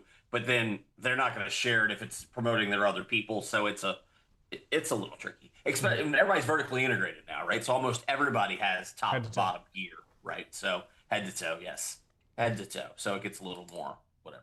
I mean, when I was with Kingman and we were sponsored by Spider, I thought I did a good deal because I got sponsored by, let's call it Pro Ball or whoever it was back in the day. And I was like, you know, we got free paint to shoot. And Kingman was like, absolutely not. We'll buy the paint. We're not going to let you have a Pro Ball logo on your jersey. So, you know, it's how brands want to do it, right? Yeah. So. Looks like you might be getting a new sponsor here, courtesy of the show. We'll take 10% on the rip on that one. No problem. Yeah, I think it looks like Doodlebug Sports is going to be reaching out ASAP. Okay, perfect. Cool. And do we get to pick the bunker, or you just kind of like assign us a bunker? We assign the bunker. We try not to give you the same bunker twice. Oh, cool. We assign the bunker.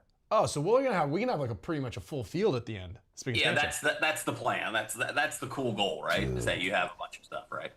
And we also theoretically should send you a picture of a person playing behind your bunker, and you get to kind of pick that person to some level. It's kind of the goal. So let's just say let's say Junior and them, right? He's obviously associated with you guys, right? Mm-hmm. So he wants to have a dynasty player behind the bunker. We would send him a picture of that so that he could use it in marketing stuff later. Mm-hmm. Or like the Spick and Span show, you could do a picture of hopefully one of you, yeah. Yeah, there we go. Tight. What if I own like a hot dog stand? Could I buy a beam? Could I pick my bunker? Because that would be like, you know, if we can make a beam look like a hot dog. So if you're an outside sponsor, we will work some stuff out there. I don't know if I'm gonna let you buy, you know, hot dog shaped items. But we would have to change it. It couldn't be like predominantly red or something. Like we have to make it look like a bun. It could be red on top for the ketchup. Yeah, I believe there's a truck that's designed just like that. But yeah, like if you wanted to do like a Coke bottle or something, right? Obviously, I'm a Coke Zero fan. So we make a Coke Zero bottle. If they wanted to sponsor us, we would make a bottle. But that's kind of like a year-long process, right? So. How are things going in the non-endemic area? I mean, you guys had like the Chick-fil-A thing at World Cup, but like where did that even come from? Or is it just because they're down around the corner? Or is that like an actual monetary thing? It is a monetary thing, but it is because they're around the corner and they do well at our events. But like our relationship with Lunos is growing. They're helping us a lot, right? And it's working hand in hand. We're hoping that it continues to grow as we continue to grow with them. The more exposure we give these companies, the better off we are, right? For sure. And me and you talked before, right? We have limited eyes. We have a very dedicated following of rabid fans, I'm going to call them, right? But we don't have that many eyes, and the more eyes we get, the more value there is to those people. And so like the ESPN show and the Tampa Bay Stadium, all that stuff is stuff that helps that. So yeah, we just got to be a good value for those guys, right? Because that's what it comes down to.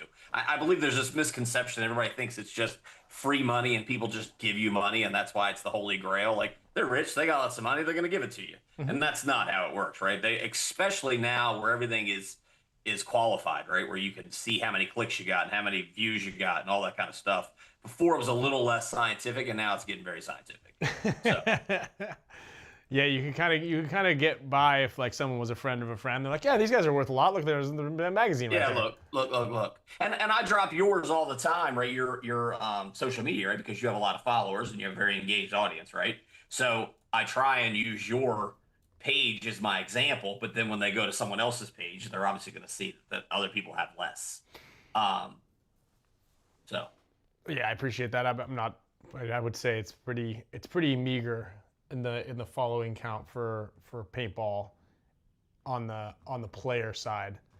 I don't think so. I think you have a pretty good high player following, but it's also good because our fans are interactive, right? So your fans are interactive. All the paintball fans are interactive, right? Yeah. If I make a post, if we make a post, people are going to give their opinion, good or bad, right? A lot of other sports don't quite have that dynamic. Well, emerging sports. Sure. What do we think moving forward? This obviously it's all you don't know until you know. But are we going to try to get into any? You want my secret plan, my Let's global takeover plan? Let's get it. All right. So come on. We're testing two things, right? One, how well we can reach an audience, right? Like a non-paintball audience, right? So that's the first test, right?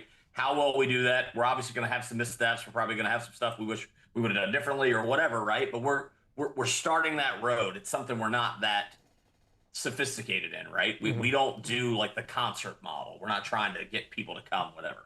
So we're going to see how many people we can get, and then we're also going to see if we can engage them and make them sure they have a good time while they're there, right? It does no good to give away free samples if the product's crap, right?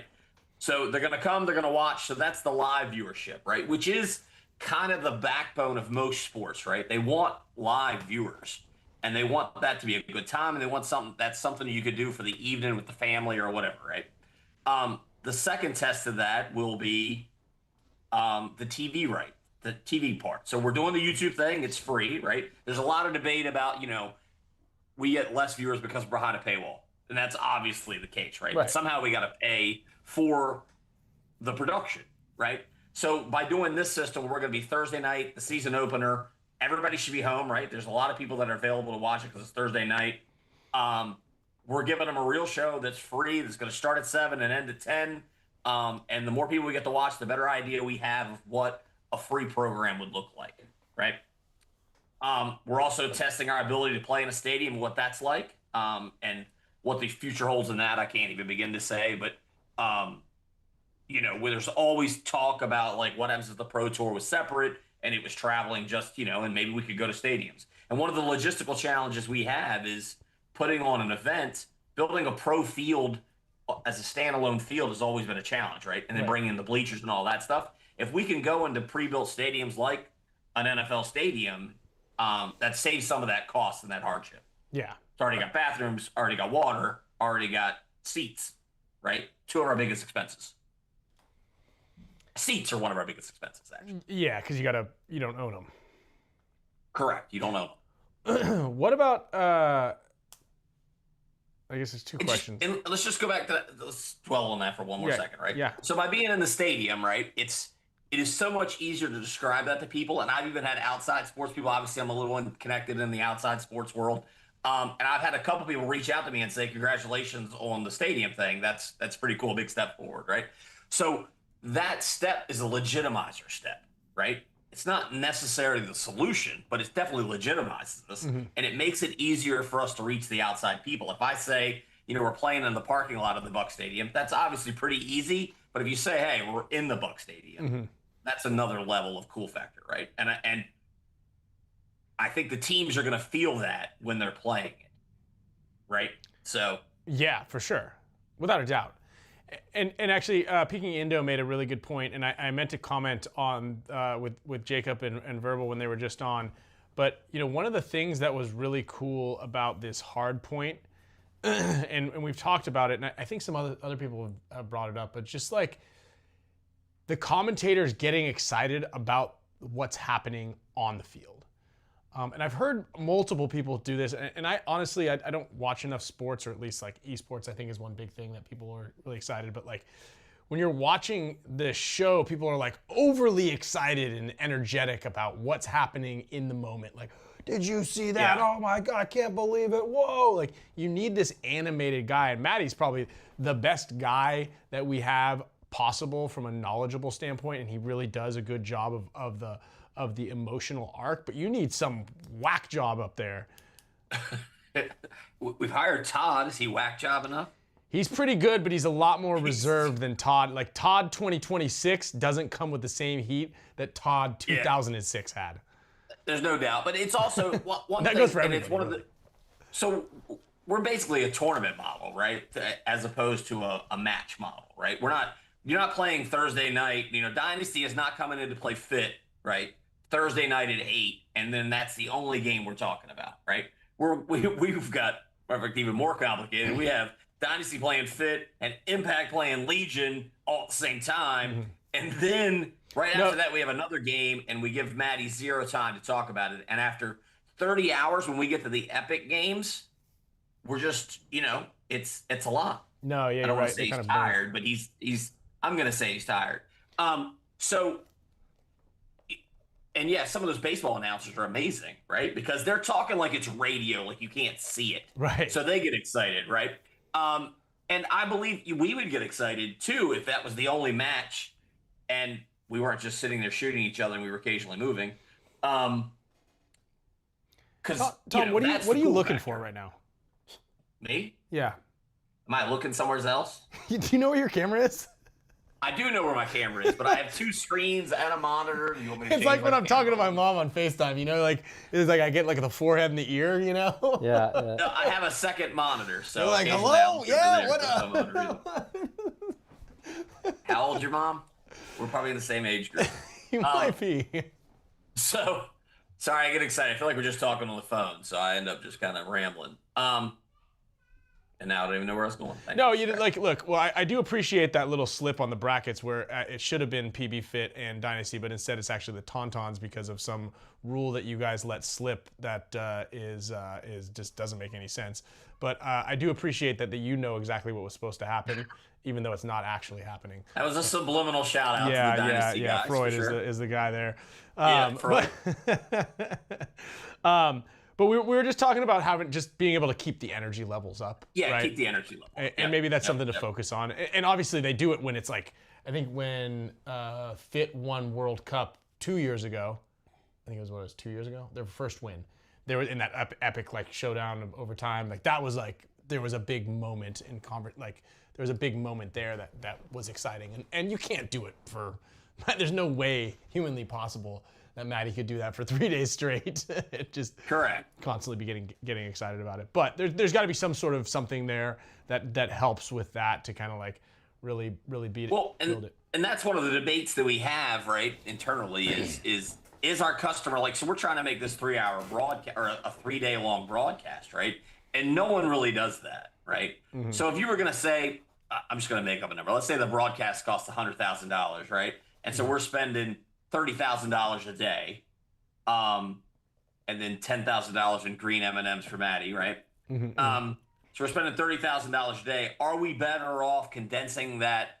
Let's say bringing that to $10,000 a day, and then putting $80,000 into the Sunday matches. You know what I mean? And that's a debate, right? That's a never-ending debate. But we got to keep, there's going to be fans that teams aren't necessarily going to make it to Sunday, right? I didn't want to name any team names there, but let's just, Bad Company. You're going to have Bad Company fans that are not playing on Sunday. And so our fans are still going to want to watch. So we want to give a good product on that day. But do we focus a lot of our products on there? And people could chime in and give me a vibe on that one. Because that could give us we're trying to give a high production value the whole time, and it's expensive. So maybe we condense that stuff in and we tell Maddie, you're only commentating on Sunday. And I'm not saying that's a viable option. I'm just saying that's an idea, a concept. Yeah, I mean, it's a tough one. Are you guys, for the people who don't know paintball, how are we going to educate them in the stands? Are we going to have any type of announcement over the loudspeaker? We are. We're going to have an announcer. We will have an announcer, and we will also have, at some point in time, they'll be greeted with a QR code that gives them an explanation of the rules and that kind of stuff and what they're doing. But yes, we're going to have a live announcer. Did you guys We'll have a live announcer. This is old NPPL style Huntington Beach live announcer. Got it. Okay, cool. And then did you guys figure out the Jumbotron situation? You mean as far as you're concerned or as far as we're concerned? I don't know what your situation is as far as the award show portion of it, but yes, we will have the Jumbotron. The plan is to have it working. I mean, I can't guarantee that 100% because Jumbotrons are above my skill set. But yes, we've met with the Jumbotron. We've even had a second meeting with the Jumbotron people, which is basically the Buccaneers. And yeah, we've got that handled. Is it actually, in the contract, what's it called? I believe it's called the Jumbotron. Is it? Yeah. I don't know, right? I feel like they might have, like, I feel like that's what we call it. Like a scientific name. Well, yeah, like man, I don't know, yeah, Jumbotron. I don't know what else it would be called, but Extra Yeah. deluxe multi-graphic. yeah, like, because it's something new now. 4K HDR. Yeah, you have access to this, also known as the Jumbotron. 100 foot. It's in the contract, It's in the contract. and it's called the Jumbotron. I believe so. I don't remember exactly. The contract is not short. But we have two separate people we're dealing with. We're dealing with the Tampa Bay Buccaneers and then the Stadium Authority. Right? It's two different people. Okay. The Jumbotron, I believe, is controlled by the Tampa Bay Buccaneers. Okay, got it. And then, are you guys going to have an on-field correspondent like we've done in the past? And I know that the Go Sports thing isn't really your thing. Like, that's like a, I don't know, We're, ancillary. we have a very good synergy between us and Go Sports, right? We're all working towards the same goal, right? Same guy owns it all. Huh? Same guy owns What'd you most say? of it. Same guy. Yeah, same guy owns most of it. Yep, Yeah. yep. But more importantly, right, we all want it to grow, right? So it doesn't matter necessarily who owns it. We could, Spicka could own it, right? But we're all going to, he may have a different opinion on how to make it grow, but we're going to agree we want it to grow, right? So if I have a compelling argument on how I think the Go Sports is going to help grow it, then we're going to go that route, right? That's the good deal about a good relationship. Quick random question. If a team plays semi-pro in the US, are they allowed to go as a full team to play NXL Europe as a semi-pro team? It's a Jason question. Why don't you get him on the show one time? We've I've tried to get- I've been trying. He always says he's busy. I'm gonna text him though. And then if we talk to him or we say something, he'll text us and be like he'll just shoot it. He's like, I'm busy, but I did watch that and I heard exactly what was going on. Too busy. It's it is one of those things, right? Like, you helped convince me to start doing these podcasts, right? You're one of the people, and it is intimidating at first, but once we like the game, right? Jay, I think people are a little intimidated by Jay because he's got that, kind of angry all the time face, but you love the game and he knows the game. No one's gonna stump Jason, right? Mm-mm. It's just not gonna happen. You know what I mean? And so I think that once you realize that, that's why I'm not afraid to be on the shows, right? I may make a mistake or I may not know something, but you're not going to stump me, right? I know what I'm talking about, right? I've been doing paintball my whole life. It's not like we're talking about physics or jumbotrons or anything. So Right. we're good. Or you can make an argument there that you don't know what you're talking about, which is why you've been doing it your whole life. That is a good point. Well, at least I can I can argue. How's that? I can argue it. Yeah. Yeah, a lot of people actually, when we paintball announced your whole life, do you think you don't know how to play? No, but I feel like that doesn't mean I know what I'm doing in life. Got it. Yeah, you'd have been better off picking up golf. Yeah, imagine if I was this good at golf. Actually, I was going to mention to you, and we've talked about it before, and just because I follow surfing a lot, and I've wanted you to market way back when this, the idea of, I just always forget, the idea of the event, each event should be sponsored, have a title sponsor. And that if everybody got an opportunity to do that, then it would kind of negate what you were talking about, how these things are being shared. It'll create these viral moments. And like this should be the NXL, let's just say, argument's sake, the NXL Tampa Open brought to you by Planet Eclipse. Okay. Planet Eclipse provides, they get a bunker, they get like a couple featured bunkers, maybe the giant bricks. They get the naming rights, and they get the trophy rights. So every first place trophy that's delivered. So yeah, go ahead. So you're doing that, why? I'm doing that for a couple of reasons. From a marketing standpoint, the most viral point of people's lives, in my opinion, are the wedding, the birth of their child, and when they win something big, right? Okay. And when they win something big, every single person that takes a picture with the big trophy, those are their most engaged moments, aside from when their kids are born or they're married, right? Those are big viral moments. And so it is a revenue source for you to be able to provide, great things for us, maybe turf, maybe a higher prize package, maybe, I don't know, lights. I don't fucking know better parking. I don't know what you're going to give us. But anyway, it's a revenue source for you. It also makes the entire experience of winning just that much more sweet if you make a bespoke trophy that's not just this kind of like, I don't know what these things are made out of. Bespoke is a good word. Thank you. Good word.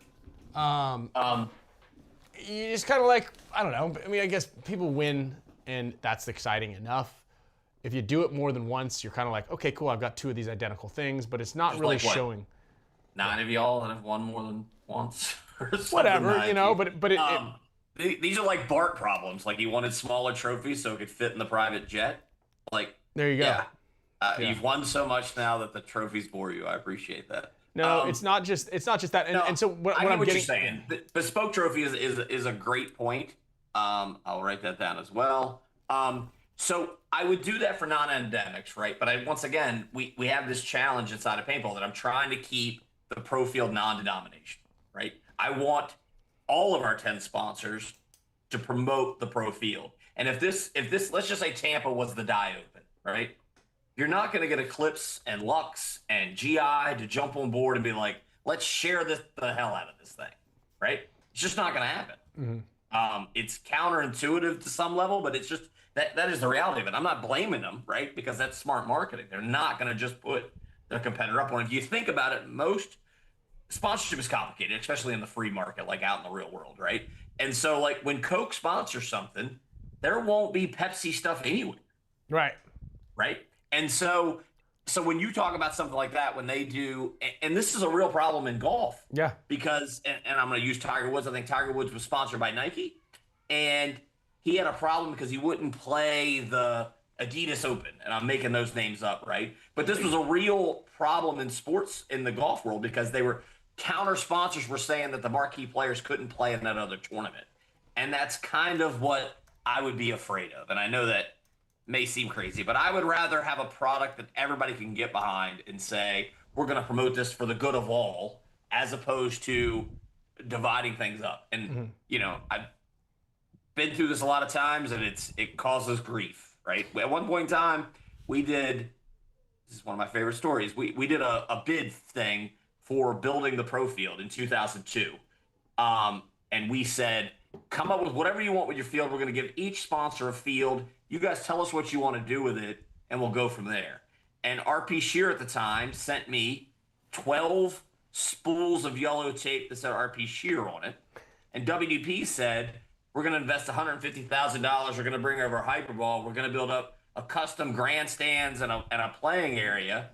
And then RP Shear was mad that I gave the pro field to WDP. And I'm like, well, we could be playing over there with your yellow string, or we could be playing in a stadium.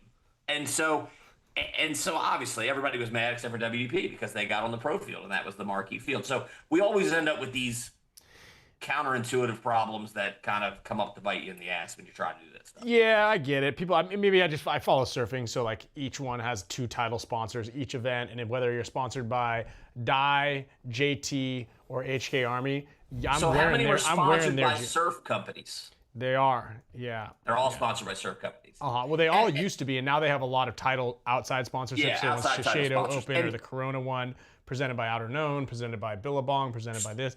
And you wear the jersey of your, even if you're not. So if I would wear a JT jersey even if I were sponsored by someone else. In a friendlier world, that would probably work. Yeah. You know what I mean? Like it. there was a time, you know, when I just talked about this the other day, you know, but like the industry ran the league, right? So like I would, you know, I wasn't the person back then. I guess I was at different times, but you know, 5 events. The guy that ran the league, Chuck Hench, would report to the industry and say, you know, hey WDP, hey Smart Parts, hey Pro Ball and RP Shear, this is what we're doing. And then they would all be like, sure, we'll take the first event, you take the second event. You know, everybody was kind of working together. And they were also making money hand over fist, and you know, the sky was the limit, right? We were all just trying to grow this thing. But now as things have kind of tightened up and market shares become valuable and we've gotten more sophisticated as companies, right? They're just a little more cognizant of that and less likely to enjoy that. How's that? I mean, I'll get a message, just for an example, someone's going to be mad, but I'll get messages that say, why are we not the top person on your list of sponsors? We've been with you for a long time type of deal, right?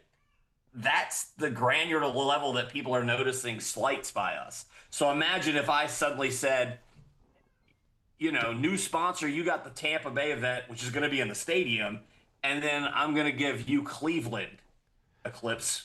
So I've You got know, I've got two great solutions for this. You go. It's called the Wheel of Names. It's a randomizer, right? And you just say you're at the top because the AI told that's just how it goes, guys. Like I don't control it. I am out of control. Like I don't know. Right? Yeah. Or you're at the top because they paid the most money. But they just won't. Well, there's not a lot. I mean, yeah, $7 would be the most. So, no, I mean, if you're selling a product though, you kind of got to guarantee the product. No one's gonna say, "I'll give you 20 grand." I don't know what event I'm getting. Right? I don't know. Well, good. You guys could be the first ones. It's 20 grand. I'm gonna Spicka Span randomly Show. pull your name out of the hat. You get an event. If we're the only name in the hat, then we win it. We'll take the Spick and Span Show open. Well, then we still got to pick Tampa. which one of the 5 events there. It's just not as easy as that. How's that? I'm sure it's not, but- basic answer there. But I mean, I am interested in solutions on the sponsorship thing. I don't think the sponsorship program is a win-win for everybody. This is just how we've done it since the dawn of time. And if anybody's got some brilliant ideas on sponsorship, I'm dying to hear it. Endemic paintball sponsors, right? Because it's gotten harder as the companies have gotten bigger and they've gotten more vertically integrated. It's become more challenging, right? Yeah, I bet people would pay to do a trophy, for sure. Potentially, yes. I'm sure they Without a would. doubt. We've actually Yeah, got I a don't guy doubt in that here people that would pay makes for the trophies. trophy. It's just the other people will be mad that they didn't get that. It's not their trophy, and then they won't share it. So let's just use you. They You're don't sponsored need to by- share it though. That's what I'm saying. Is that's So the beauty you're- of it, right? Like You're field sponsored one by doesn't. GI, right? Right. Okay. So, and we'll just use the name from the past, Valken. Let's just say it was the Valken Trophy. Do you think GI is going to be like, let's put Ryan on the cover of our most recent post? The holding beauty up of a it, Valken? that doesn't matter. It's not viral for the company. It's viral for all the individuals, and that's how it's disseminated out. That's your market share right there. So if I win the Valken Cup and I'm holding the trophy, even if I'm a JT's team, you're still gonna see a picture of me showing this NXL So we beautiful ornate trophy. You're And talking do you about recall? It's value for Valken, is what you're saying. Yes, the sponsors. So that's what they're paying for. They're paying for podium organic reach, which is you can't buy. Yeah, but now you need it to. can't now. In a perfect world, you want it to line up. You can buy it, actually. You can't now. Yeah. But in a perfect world, you want it to line up, right? You want the HK team to win the HK trophy. Yeah, right? That's you do. That's the but perfect marriage. But that's right? this So- is the this is the beauty of this, and this is why it is so valuable, right? Is because HK might or JT might want to buy the rights to an event, and you can either make it World Cup's more expensive or World Cup's just the NXLs. We're selling 4 spots, and each trophy is unique to this event. The Texas one could be this cool branding iron. You can make whatever you want. Right? We'll put that on the table for sponsorship solutions for next year. I don't hate the idea, so we'll see what everybody says. I know me and you've already talked about this, right? So Yeah, like 3 it's, years ago, I actually designed a trophy for you. It and wasn't everything. 3 years ago. It was last year. I believe. No, it was whenever it was Vegas. I designed you a trophy. I've got the Vegas trophy that I designed for you and sent to you. Did you? Yes, I did. Look at you. It was a big Before roulette wheel with a ChatGPT. thing with the Vegas sign. Or the It was really chat? cool. Yeah. So we do. I'll show you what it Yeah, I'm not gonna get into it. Go ahead. No, keep going. I'm just gonna refresh your memory. I knew this was coming. I knew that was coming. It's gonna pull up a big picture of it. No, I don't. It might be really hard to find. It's good. Good. It's better that way. Better that way. But a bespoke trophy is good, right? Like it's almost like the World Cup trophy. I mean, you're talking about basically to some level a branded trophy that's pretty specific, not just written on the graphic. Yeah, exactly. Like you would have to set some guidelines, right? And you would just make it so like each event, which is the title sponsor, and this is the beauty of it, is like people are gonna hold it up whether they're sponsored by that company or not, and that company's gonna get a little bit of shine.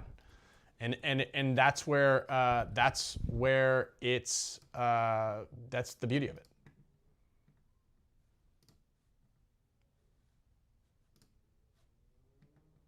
Oh yeah, here we go. Here we go. I'll show you the NXL HORMESIS Las Vegas Open trophy. I think it was sweet. I mean, you've seen it before. Hold on, I gotta. But I thought that these would be kind of neat here.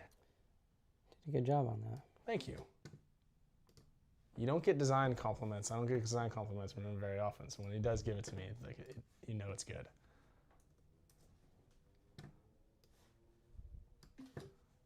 1 second. Oh, wait. you're muted. Tom, you're muted. Or is that on our end? Shouldn't be. Nope. Oh, we just accidentally muted you also, but it wasn't. definitely That's not muted. the fix.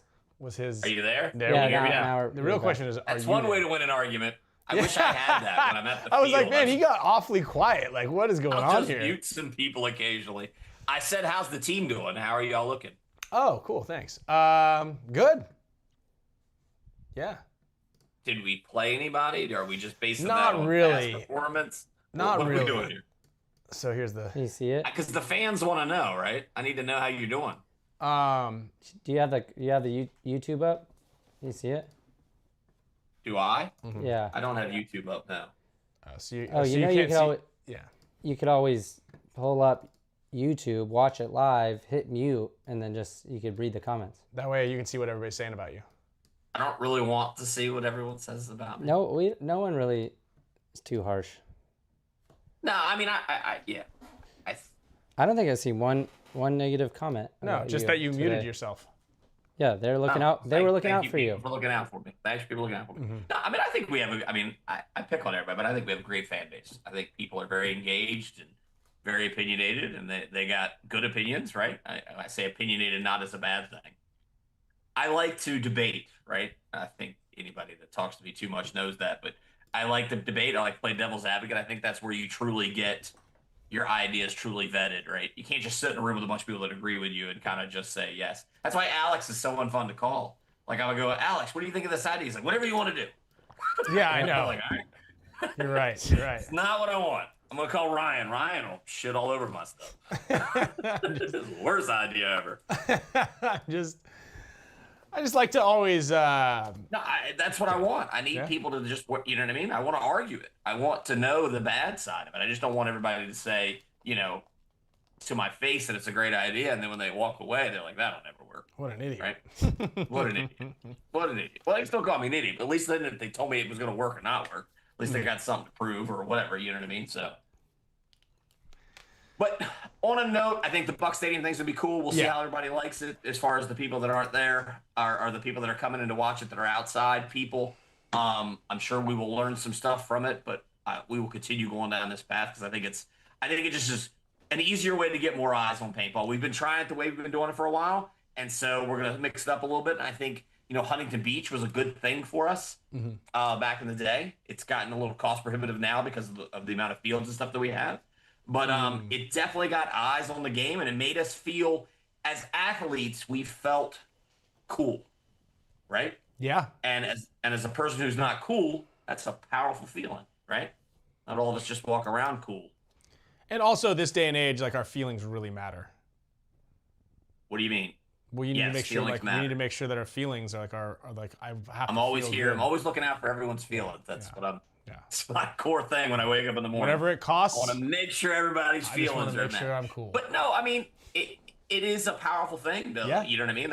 We chase the dream, right? And at some point in time, you'd like to see the dream, right? That's true. Yeah, there it is. Listen, this might not be. Hey, I don't know when my Yeah, we last just don't season wanna is be going to tracking the be. So I'm going dream. to We go wanna out be with a bang chasing if I the go dream. out. Yep.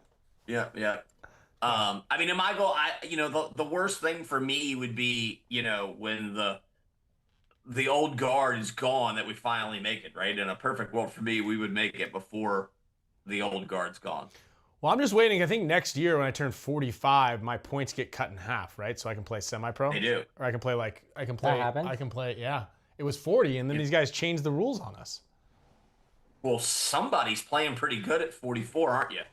I don't know if you've seen me out there. I can barely walk some of the Wait, times. you can I've seen you. Then I can go Wait, play you can WC. go. It's cut in half. Yeah, my points are cut in half.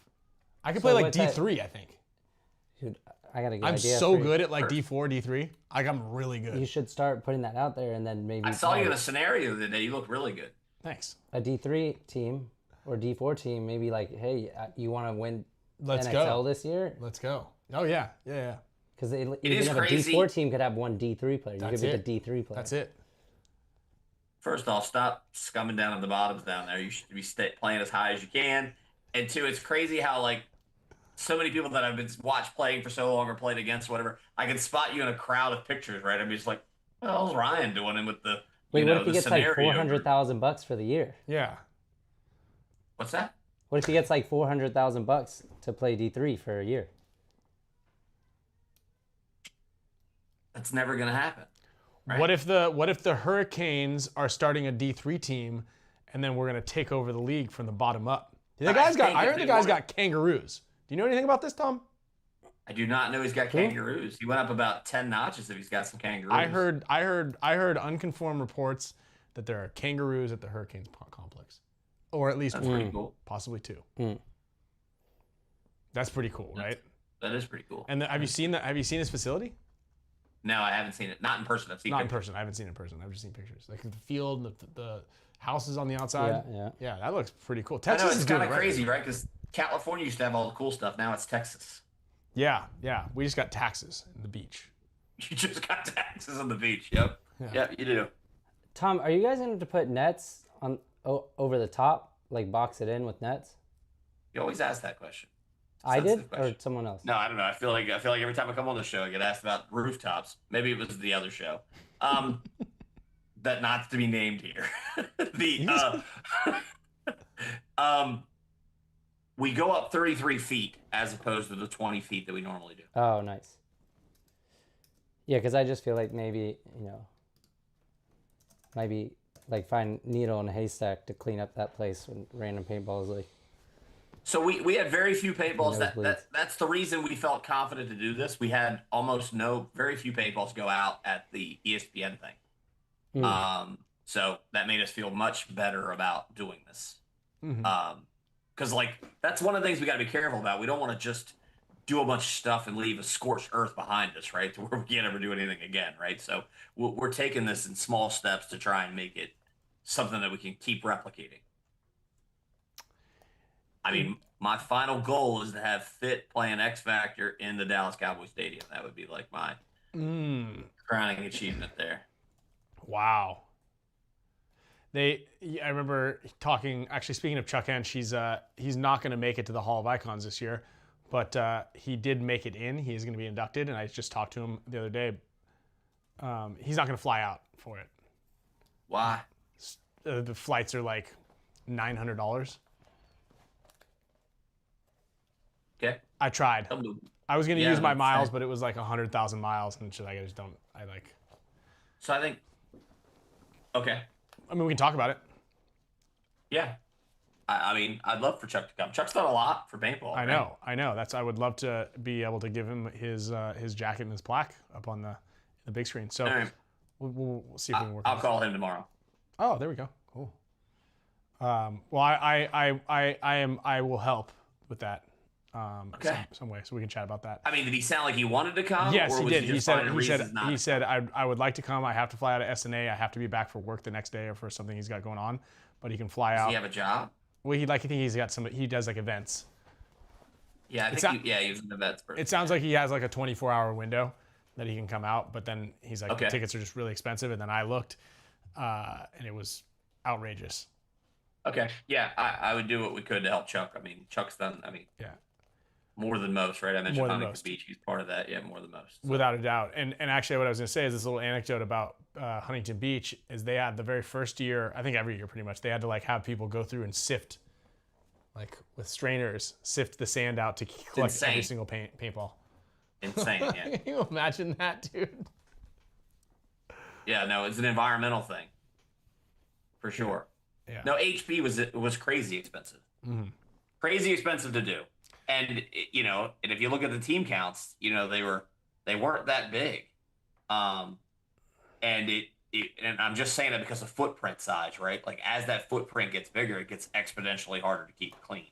You need lots of security because it was public. I mean, it was in California. It's not gotten easier to do business with. We got the beach. As you can imagine. Yeah, and back then we had, bushwhackers, right? And Chuck were both right there in Huntington Beach, right? So Yeah. Someone was saying here, maybe we'll get you linked up. You should talk with Jared Guyens, the guy behind the giant Nerf battles in AT&T Stadium in Texas. So I've worked that event. I went and set the fields up there one time. Oh, And so I met that's really, to be honest, that's what started my stadium like thing. Because I met with a Dallas Cow. There was a guy in a suit, and I obviously was setting things up. So, and not dressed like a person that should be setting up a field because I didn't know I was setting up something. Shout out Jed Alsop. And so I think we donated the field, or Jed donated the field, but I just happened to be there. He invited me out to check it out. But I ended up talking to one of the Dallas Cowboys people in charge of the stadium, and we've talked a couple times since then about bringing it in there. But obviously, I have concerns about going into that brand new Dallas Cowboy stadium. But after Tampa, then maybe we'll reach out to them. So there you go. Now that's all the lead in for why I said my dream is to have Fit playing X Factor in a full Dallas Cowboy stadium. There was a lot of people there for the Nerf thing, a lot. yeah. Who would have thought? And it was like 40 minutes. It wasn't very long, and it was just pandemonium. People running around, just couldn't even no tell one what's calling going on themselves there. out. Nothing. Yeah. Huh? You can't even tell what's happening. Yeah, you can't tell what's happening. It's more just the experience of being in the stadium, right? Which was cool. Yeah. Which was cool. Well, I'm hoping. Yeah. Tom, you should. I don't know if you guys already have, or they said no, but you should reach out to the Raymond James website and have them put the event on here. So it's supposed to be up there now. Okay. It's there's been a little bit of a lag there. Yeah. It is Okay. currently not. Yep, we know. Okay. We know. Good pickup on that one. Got you. Yeah, we talked to him today though. Camille is on it. Okay. Cool. Camille is on it. Awesome, man. Well, and are we gonna do? Should we talk? Are we talking about the pre-show? Is that you guys already have that handled, or should I talk to Kevin? Talk to Darren or Maddie. Okay. Wasn't sure. He mentioned Kevin mentioned something, and then so the schedule of events is you've got the 3-man going on from morning, relatively early in the morning. 5:30. Yep. Then we do the awards from 5:30 to 7, and then at 7 o'clock we start the season opener, which is Sick. the Damage Red Legion game. Awesome. Well, I'm really excited for If this. you're a paintball person, make sure you either watch it or sign up for it and come watch it in person. It's going to be one of those moments I believe we're going to look back on and be very happy that you were a part of. Absolutely, yeah. So, Tom, if so, we've shared the link to, and Kyle, we can put it in the chat a couple more times. We'll share the link to be able to sign up so you can get tickets. If you guys are going to be in the area, please share this link with all of your family and friends. Make sure we all turn up as big as possible. And then for those of you who are not there, let's make sure we blow up the YouTube channel as much as we possibly can. So log in from every single ISP device that you have inside your house. Like it, share it. I mean, we've got this playing on every single TV, the Spick and Span Show. I've got like 5 modems in this house to really boost it up. And I just have Camille keep logging in and pushing click. Every time I go to a hotel, they got the public one. I just go ahead and go to our website and make that go in. Like, there's some more traffic for us. There's more traffic for us. and confirm it is free, right? It is going to be free. The Thursday night stuff is going to be free. That's why it's the true test, right? It's this is the show everybody talks about. This is Thursday night football without, Yeah. And you're going to be in, and the cool thing is what we talked about is like, even like if you're not really a fan of paintball or even the games that are being played, or it's just like being inside the stadium is a pretty special thing. And then being able to watch the sport that you like, wow, this is cool. It was cool. I mean, I went into the stadium and I think I've probably, I mean, obviously I've been around a long time and I wasn't even that excited about the Disney stadium. It was cool, but I didn't get that tingle that you get. And I got, chills when I went into the Tampa Bay stadium. It felt really cool. Very cool. So awesome. I believe when the players walk down the tunnel, it's going to feel powerful. Awesome. Well, cool. Whoops, I just lost you. All right. Well, thanks, Tom. I really appreciate you coming on. Questions? Yep. Yeah, if we have any questions, I will be, and they will be selling beer, correct? They will be selling beer. Let's go. Lando, get out there. Bring the kids. I mean, this is the closest it's the first time that we've, Yeah. No, we get it. It's not the first time I've been in a stadium. I guess there was the Canadian one. I forgot, Skyball. But that wasn't this like... will be the... Huh? That wasn't as cool as this. Well, and also because there was multiple fields and almost everyone in there was a participant, right? There was like, we were all just watching from the stands. This is going to be real fans, so. Yeah, that's right. All right. Well, thank you guys. Yeah, thank you, Tom. And then we'll chat. We'll chat a little bit more. I'll shoot you a text and we'll see if we can get Chuck out there for the event. But I think all the rest of the 6 guys are going to be there. We're inducting 7 players to this one. Okay. Any bad company guys? Yes. JC? Who? Yeah. Okay. JC That's Whittington. good. And Chuck's a bad company guy. Is he? Yeah, that goes down to one of my worst captaining decisions ever. Everybody's going to question my intelligence now, but at some point in time, he wanted to merge Bad Company with these young people from California. I think he was promising me you, Ollie, and Alex, and Yosh. And I was like, he was like, we need a guarantee of spots. I'm like, I don't guarantee anybody fucking spots. They got to try out. And then obviously the deal fell through, and yeah. And we did so much better after that. Yeah, you did. We did so much better after that. So yeah. So we'll put that as my coaching disaster. I did get JC, so that was, a good Imagine that counterintuitive alternate thing. universe But right yeah, there. didn't quite live up to Yosh, Alex, Ryan, BC. I can't remember who last was, but there was Kenny, right? There was Kenny. Kenny Chamberlain? Yep. Yeah. He was the guy that they wanted to guarantee a play spot. I couldn't guarantee it. He did just win a car. He did just win a car. Yeah. That you handed the keys I don't over remember to. what year that was, but it was funny. 2000 that we won the cars. Well, I know the year you won the car, but I don't know what year we were talking about merging. Because you guys weren't Dynasty yet, for sure. Uh-huh. Oh, then it would have been right then though. It would have been that. It must have been right then. Because then I was at JT when he was like building Dynasty, right? Uh-huh. Because I remember SK, because SK worked there, I believe. Uh-huh. And he'd come in and like ask some questions, and Chuck was like, "Yeah, you guys are gonna have complete voting powers and complete control." And then SK left, and Chuck looked at me. He's like, "They're not." I was like, "Okay." Yeah. Well, So it worked all right. out. It worked out. It worked out. Look at us now. And we love Chuck. So. Okay. Well, I appreciate you guys. And, Awesome. yeah, Anytime. let's talk Thank you. tomorrow, because I'll talk to Chuck if I can. Okay. Good will luck do. this week. Huh? Thank you. Bye. Bye. All right. Yeah. It's sick. I mean, I think he's right there. Yeah, he's doing good. Just Came having in that. positive too. You can let her in now. Yeah. You can let her in.